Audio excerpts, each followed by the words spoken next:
Ils ont parfois 10 ans à peine dépassés et ils sont déjà seuls sur la route, dans un pays étranger.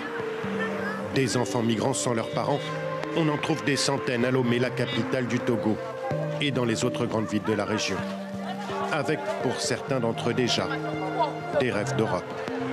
Lorsque je raconte à mes copains que je veux partir en Europe, ils me disent que je suis encore trop petit pour ce voyage. Les rêves d'Eli, pour l'instant, il n'en est pas question. À 13 ans, il erre sur la grande plage de Lomé. Ce jeune Ghanéen a quitté sa maison il y a un an environ, à la mort de sa mère. Quand je pense à ma mère, si elle était encore vivante, je n'aurais jamais quitté mon village pour venir travailler ici. Mais avec sa mort, je n'avais rien à faire chez moi. J'étais malheureux. Alors, Eli a quitté son pays direction le Togo voisin pour trouver du travail. Il habitait à quelques kilomètres de la frontière. J'ai traversé la frontière à pied. Mais comment tu as fait pour passer? Personne ne m'a demandé mes papiers. Et ils ne demandent rien aux enfants.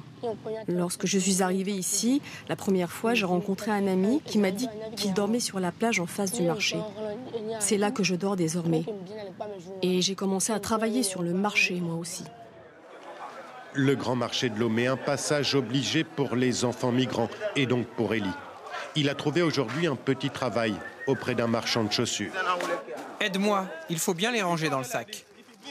Le commerçant ne cherche pas à connaître l'histoire du jeune adolescent. C'est pas connaître sa famille, moi je l'aide seulement. Il va chercher l'argent. Comme il ne veut pas voler là, comme les autres, il va venir chercher l'argent ici.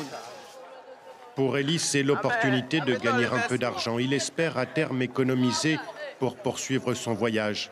Mais pour l'instant, il s'agit simplement de survivre. Quand il y a du boulot, on me donne 80 centimes d'euros pour la journée. Ça me permet d'acheter à manger pour le matin et le soir. Les enfants migrants, un phénomène qui est loin d'être isolé dans cette partie de l'Afrique, qui ne concerne pas que le Togo. Entre la Côte d'Ivoire à l'ouest et le Nigeria à l'est, 5 pays du golfe de Guinée, où les mouvements migratoires sont permanents. Et parmi eux, de nombreux mineurs. Tout le long de ce corridor migratoire, une association a ouvert différents centres d'accueil. Soyez les bienvenus, rentrez. En 2017, près de 7500 enfants sont passés par ces centres. De jeunes adolescents, le plus souvent en rupture avec leur famille. L'association tente de les convaincre de rentrer chez eux. Le travail que vous faites ici, les pousse-pousse dans les bars, au marché, vous pouvez les faire dans les villes de votre pays et vous serez près de chez vous. Ici, dès que vous avez un peu d'argent, on peut vous le voler facilement. Ulrich est béninois. Lui aussi a perdu sa mère. À 15 ans, il a quitté son pays, parcouru comme les autres des dizaines de kilomètres sur la route, bien conscient des dangers. Pendant mon voyage, j'aurais pu être agressée par n'importe qui, tuée peut-être. Et un enfant seul sur la route, personne ne s'en soucie. À Lomé, parfois, je dors chez une vieille dame qui m'héberge, mais le plus souvent, je dors à la plage. C'est de plus en plus difficile.